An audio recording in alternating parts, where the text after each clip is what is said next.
ಆಮೇಲೆ ಬೆಂಗಳೂರು ವಿವಿ ಸ್ಟೂಡೆಂಟ್ಸ್ ಕೂಡ ಬೆಚ್ಚ ಬಿದ್ದುಬಿಟ್ರು. ತರಗತಿಯಲ್ಲಿ ಕೂತಿದ್ದಂಥ ಸಂದರ್ಭದಲ್ಲೇ ಈ ಶಬ್ದ ಕೇಳಿ ಬಹಳ ಭಯ ಆಯಿತು. ಯಾವತ್ತೂ ಕೂಡ ಇಷ್ಟು ಜೋರಾದಂಥ ಶಬ್ದವನ್ನ ನಾವು ಕೇಳಿರಲಿಲ್ಲ ಅಥವಾ ನಮ್ಗೆ ಕೇಳಿಸಿರ್ಲಿಲ್ಲ. ಇಂಥ ದೊಡ್ಡ ಶಬ್ದ, ಭೂಮಿಯೇ ಕುಸಿದು ಬಿಡ್ತೇನೋ ಅಂತ ನಮಗೆ ಭಯ ಆಯಿತು ಅಂತ ನಿಗೂಢ ಸೌಂಡ್ಗೆ ಆ ಭಯ ಬಿದ್ದಂಥ ವಿವಿ ಸ್ಟೂಡೆಂಟ್ಸ್ ಹೇಳ್ತಾ ಇದ್ರು. ಭಯ ಆಯಿತು, ಏನಪ್ಪ ಬಿಲ್ಡಿಂಗ್ ಬಿತ್ತ ಏನಾಯಿತು ಅಂತ ಗೊತ್ತಾಗಿಲ್ಲ. ನನ್ನ ಫ್ರೆಂಡ್ಸ್ ಹತ್ರ ಕೇಳಿದೆ, ಏನಿದು ಈ ಥರ ಸೌಂಡ್ ಆಯ್ತಲ್ಲ ಅಂತ ಕೇಳಿದೆ. ಆಮೇಲೆ ಏನೋ ಬಿದ್ದಿರ್ಬೇಕೇನೋ ಅಂತ ಭಯ ಆಯಿತು. ಕಿಟಕಿ ಸೈಡ್ ಕೂತಿದ್ದಾಗ ಕೇಳಬೇಕಾದ್ರೆ ಸ್ವಲ್ಪ ಸೌಂಡ್ ಬಂತು. ಅದಾದ್ಮೇಲೆ ಸ್ವಲ್ಪ ಕಿಟಕಿಗಳು ಶೇಕ್ ಆದಂಗೆ ಆಯಿತು. ನಾವು ಏನಿದು ಈ ಥರ ಆಗಿದೆ ಅಂತ ನಾವು ನೋಡಿದ್ವಿ.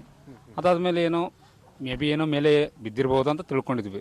ಬಟ್ ಆದಮೇಲೆ ಹೊರಗಡೆ ಬಂದು ಗೊತ್ತಾಯಿತು ಲೈಕ್ ಈ ಕಡೆ ಎಲ್ಲ ಭೂಕಂಪ ಆಗಿದೆ ಅಂತ. ಒಂಥರ ಶೇಕ್ ಸೌಂಡ್ ಬಂತು. ಅದಾದಮೇಲೆ ಏನು ಶೇಕ್ ಆಗ್ತಿದೆ ಅಂತ ಆ ಕಡೆ ನೋಡಿದ್ವಿ. ಆಮೇಲೆ ಸರ್ ಕಡೆ ನೋಡಿದ್ವಿ. ಸರ್ ಆ ಥರ ಟೀಚ್ ಮಾಡ್ತಿರ್ಬೇಕಾದ್ರೆ ನಾವು ಅಷ್ಟು, ಯಾಕಂದರೆ ಅವರು ಆ ಕಾನ್ಸಂಟ್ರೇಷನ್ ಆ ಕಡೆ ಇರೋದ್ರಿಂದ ಲೈಕ್ ಇದೇನೋ ಸ್ವಲ್ಪ ಆಗಿರ್ಬೋದು ಅಂತ ನಾವು ತಿಳ್ಕೊಂಡಿದ್ವಿ. ಬಟ್ ಹೊರಗಡೆ ಬಂದ ಮೇಲೆ ಗೊತ್ತಾಗಿದ್ದು ಲೈಕ್ ಭೂಕಂಪ ಆಗಿದೆ, ಲೈಕ್ ಈ ಥರ ಸೌಂಡ್ ಬಂದಿದೆ ಅಂತ. ನಾವೇನೋ ಬಿಲ್ಡಿಂಗ್ ಮೇಲೆ ಏನೇ ಆಗಿರ್ಬೇಕು ಅದರಿಂದ ವಾಟ್ ಎವರ್ ಅಲ್ಲಿ ಶೇಕ್ ಆಗಿರ್ಬೋದು ನಾವು ತಿಳ್ಕೊಂಡಿದ್ವಿ. ಸ್ವಲ್ಪ ಭಯ ಆಯಿತು, ಏನಪ್ಪ ಈ ಥರ, ಯಾಕಂದರೆ ಬಿಲ್ಡಿಂಗಲ್ಲಿ ಇರ್ತೀವಲ್ಲ, ಸಡನ್ನಾಗಿ ಏನಾದ್ರು ಆಗಿದೆ ಆ ಬಿಲ್ಡಿಂಗ್ಗೆ ಅಥವಾ ನಮ್ಮ ಒಂದು ಹೆಲ್ತ್ ಕೇರಿಂಗ್ ನಮ್ಮ ಪ್ರಾಣಕ್ಕೆ ಏನಾದರೂ ಅಪಾಯ ಆಗುತ್ತಾ ಅನ್ನೋ ಒಂದು ಭಯ ಇತ್ತು.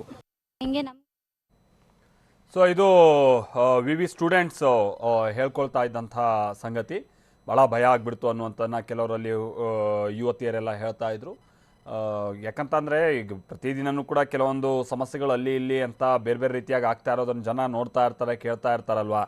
ಇದ್ಯಾವುದಪ್ಪ ಹೊಸ ಸಮಸ್ಯೆ ಅನ್ನುವಂಥ ರೀತಿಯಾಗಿ ಸಹಜವಾಗಿ ಒಂದು ಆತಂಕ ಬಂದಿರೋದು ಇದ್ದೇ ಇರುತ್ತೆ. ಅದರಲ್ಲೂ ನಾನು ಮೊದಲೇ ಹೇಳಿದಾಗೆ ಆ ಶಬ್ದದ ಕೇಂದ್ರ ಬಿಂದು ಇರುತ್ತಲ್ಲ, ಅಲ್ಲಿನ ಸುತ್ತಮುತ್ತ ಜನಕ್ಕಂತೂ ಇದರ ಅನುಭವ ಇನ್ನೂ ಕೂಡ ಭಾಳ ಭಯಾನಕವಾಗಿ ಆಗಿರುತ್ತೆ. ಹೀಗಾಗಿನೇ ಇವತ್ತು ಅವರೆಲ್ಲ ಭಯ ಬಿದ್ದಿದ್ದು ಹೌದು.